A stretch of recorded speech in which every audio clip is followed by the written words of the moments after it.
Hello, my viewer. Jambo, jambo. I say hi to you from wherever you're watching me from. Uh, this is Beatrix Mentor. I once again welcome you to my YouTube channel that is called Tenders and Entrepreneurship Guide.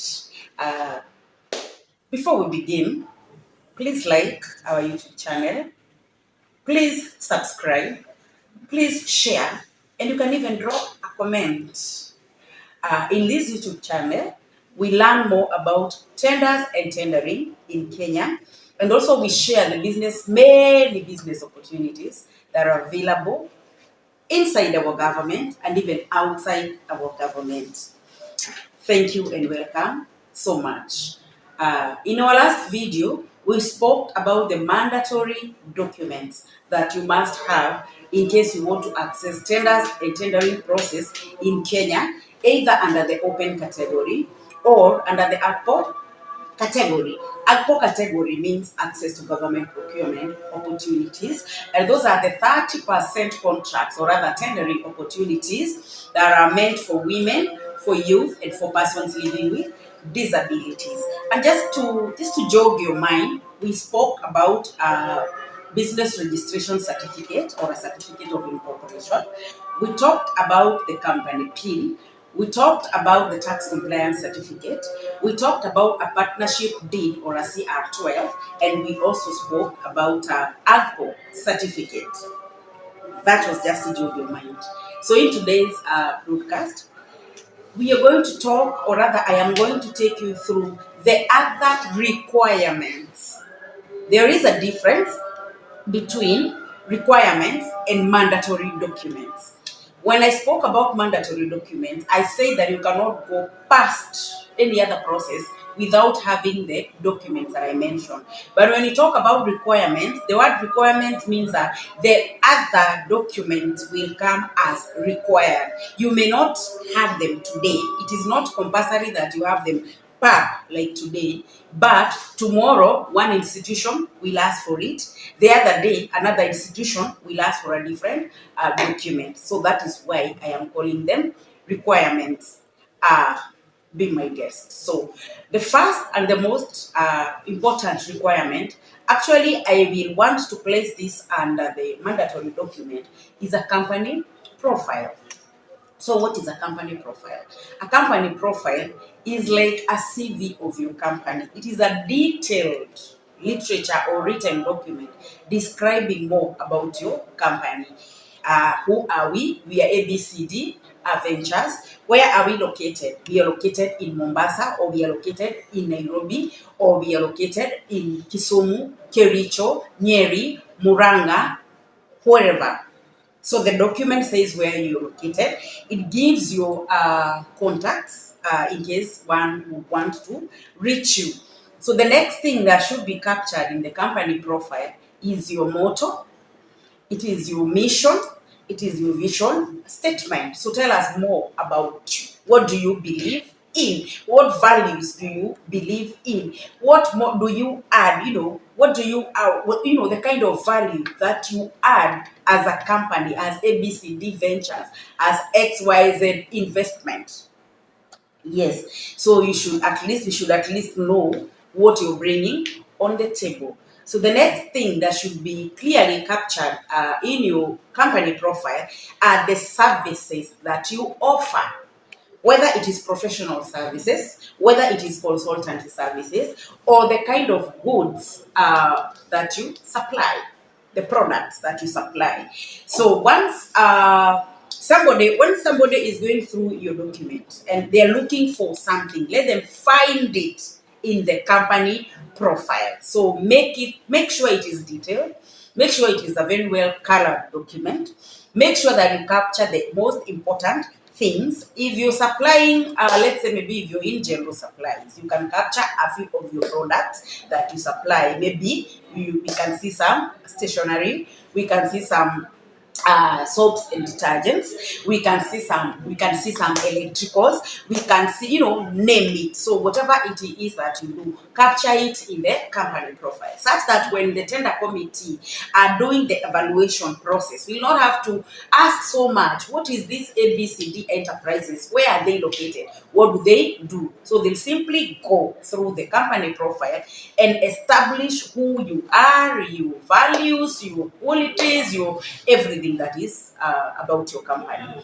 So, as far as a company profile is concerned, I recommend that you get a good graphic designer to do one for you. Because imagine, even if you were in the tendering committee, and go through a boring document, it will, it doesn't work well. So have somebody who is qualified to get you a well-designed company profile. Just give them the write-up, tell them where you are, where you're located, what you do, and you will have a beautiful, well-binded, something like a magazine, something that is attractive to the eye, something that somebody will want to keep perusing through. So that is a company profile. So the next thing that you need as a tenderer, or rather for your company, now we are talking about a company. Remember, from the word go, we said the government does not trade with individuals. Government trades with registered enterprises. So your enterprise must have its own email address. When you talk about email address, we know that we have the Yahoo, the Hotmail, and the Gmail emails, which are still okay. But most of tendering entities, or rather procuring entities, especially the parastatals, the KPLC, the types of KenGen, the types of, the parastatals are going something that we are calling e-procurement. That is whereby everything you do online. So the most recommended type of email is the domain email. So browse through for domain email providers, get one that suits you, that suits what you're looking for, and also your pocket, and register one. I will give an example of a domain email. It can be your company can be, let's say, for example, if your XYZ, it can be XYZ at depending on what now you depending on your email, I mean domain email provider, it can be at, and then it can be .co.ke. It can be info at abcd.co.ke, depending on the name of your company. So for more information about domain emails, I urge you to Google, get more domain providers, see their rates, and how much they charge for their hosting, and you're gonna be good to go. It doesn't mean that when you use the normal emails, the free emails, things won't work, but it's good to be professional all the way from the beginning. It gives you an edge over others. So the next thing that we're going to talk about is a bank account. So you need a bank account for your company. So when I talk about a bank account, I talk about a bank account under your company's name. So you cannot use your personal bank account for your company. So I advise people to visit several banks. Just go and look out for the products that they offer, and especially those ones that do tender funding or LPO funding. It will be unfortunate when you bank with a company, then here you are, you've won a big tender, but your bank cannot finance you. So look for a bank that does tender financing, or rather LPO funding. We have them. There are many in Kenya. I don't want to recommend, because I would want to give you homework to visit a few, and compare the different products and come up with the best that will suit you and your interest. Remember, the bank account is under your company's name, not under your personal name. So the next item that you need, and that those ones will come now after you begin, sending out your bids, sending out tenders, bidding, like you're also getting pre-qualified in institutions. And once you win a tender, you will require to have a delivery note and an invoice note. So again, these ones should come in your company name. We have many people printing these things out there. So approach a good printing firm, have them print for you a delivery note such that whenever you go to deliver your products or whatever it is that you're delivering, you will have a delivery note whereby you will sign, and the person receiving will sign, and then you will have an invoice note, or rather an invoice book, whereby you will now invoice them, because we know most of these tenders are we give at a credit period of 30 days. So you will indicate in the invoice the days that you gave and the amount of the goods. So have a delivery note in the name of your company, have an invoice note, or rather an invoice book in the name of your company. So the next thing that you require for your company definitely is a rubber stamp. You can either have a rubber stamp or a seal for your company. So all the tender documents require that you have them stamped. So rubber stamps comes in all shapes and in all sizes.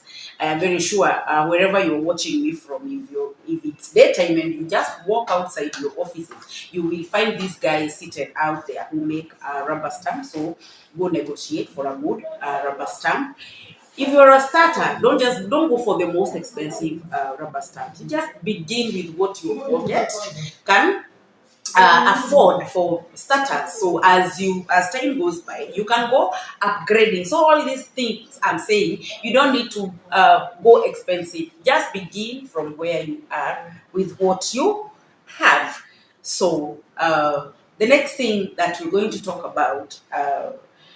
That has been a headache to many people is an ETR machine. An ETR machine is used when you use it when you're invoicing your procuring entity, the entity that you're doing business with. And it has been compulsory for quite some time. But recently, I think like a month ago, they have introduced something that they are calling e-teams, that is TIMS. And now for starters, especially those people starting under the ARPO category, the youth, the women, and the people living with disabilities, will not necessarily be required to have the ETR machine that has been going for as high as 50,000, but rather you will just have your company connected, or rather your business name connected through to KRA, whereby you will now be in a position to issue this ETR receipts online on e. Wow, things are getting better in this tendering business. I keep telling people it is doable. It is not rocket science. You don't need so many heavy documentation. That is why I am your plug when it comes to people who want to join the tender business. So, as for now, those are the requirements. We talked about the mandatory documents, and now those are the requirements. Imagine as easy as that, and you're good to go.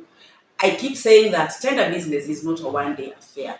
Tender business is a journey that we walk together. Tender business is easier walked with others. So imagine you didn't now know all those details, and now you do.